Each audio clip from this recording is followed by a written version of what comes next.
আজকে আমাদের গণতন্ত্রের চূড়ান্ত অর্জনের জন্য অনেক কাজ বাকি। আমরা হাসিনাকে পরাজিত করেছি, হাসিনা পালিয়ে যেতে বাধ্য হয়েছে, কিন্তু আমাদের সবকিছু শেষ করে দিয়েছে।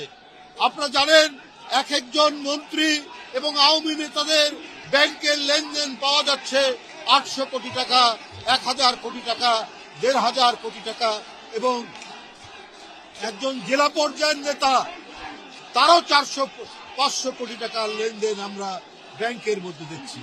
গোটা দেশকে, গোটা জাতিকে আওয়ামী লুণ্ঠনের স্বর্গরাজ্য বানিয়েছিল সেই হাসিনা। বন্ধুরা আমার, যারা নিজের দেশের জনগণের টাকা আত্মসাৎ করে, লুট করে, পাচার করে, এরা কোনোদিনই এই দেশপ্রেমিক হতে পারে না।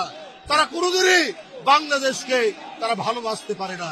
তাই তাদের হাত দিয়ে আমরা দেখেছি বারবার গণতন্ত্র হত্যা হয়েছে। শেখ হাসিনার বাবের আমলে আমরা বাকশাল দেখেছি, সমস্ত রাজনৈতিক দলকে বন্ধ হয়ে যেতে দেখেছি। আর এইবার দেখলাম দ্বিতীয় বাকশাল করার জন্য এরা ঘর থেকে বিএনপির নেতাকর্মী, যুবদল, স্বেচ্ছাসেবক দল, ছাত্র দলের নেতাকর্মীদেরকে টেনে টেনে নিয়ে এসে তাদেরকে হত্যা করেছে। এই নারায়ণগঞ্জে শাওন সহ অনেকেই যারা বিএনপির কর্মসূচি করেছে, গণতন্ত্রের কর্মসূচি করেছে, তাদেরকে হত্যা করেছে শেখ হাসিনার সাজানো আইন শৃঙ্খলা বাহিনীকে দিয়ে।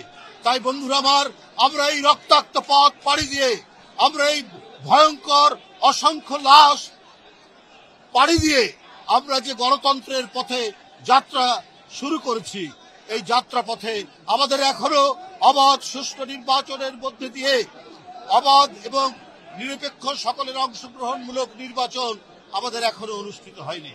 এটা নিয়ে এক ধরনের গড়িমসি চলছে, এটা নিয়ে এক ধরনের অনিশ্চয়তা আছে, এটা নিয়ে এক ধরনের ধোঁয়াশা আছে। অতি সত্বর ডক্টর মোহাম্মদ ইউনূস সাহেবের সরকার, অন্তর্বর্তীকালীন সরকার, তাদেরকে এটা পরিষ্কার করতে হবে। যে গণতন্ত্রের জন্য এত লড়াই, যে গণতন্ত্রের জন্য আজকে আমাদের মাঝে ইলিয়াস আলী নেই, আমাদের মাঝে চৌধুরী আলম নেই, যে গণতন্ত্রের জন্য আজকে মুগ্ধ নেই, যে গণতন্ত্রের জন্য আবু সাইদ নেই, যে গণতন্ত্রের জন্য আহনাব নেই, সেই গণতন্ত্র এবং অবাধ সুষ্ঠু নির্বাচনের বিষয়ে আজকে চূড়ান্ত কোনো ডেডলাইন জনগণ কেন এখনো পাচ্ছে না?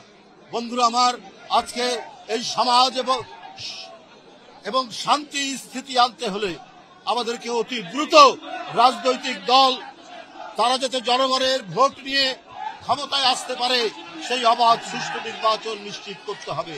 এটা নিশ্চয়তা না হলে আরো অনিশ্চয়তা বাড়বে।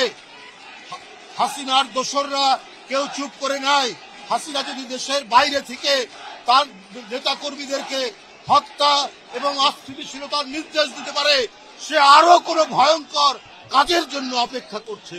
তাই এই সরকারের উচিত আপনার অবাধ সুষ্ঠু নির্বাচন, একটা প্রয়োজনীয় সংস্কারের মাধ্যমে অবাধ সুষ্ঠু নির্বাচন অবিলম্বে তারিখ ঘোষণা করা। বন্ধুরা আমার, আমি বক্তব্য দীর্ঘায়িত করতে চাই না।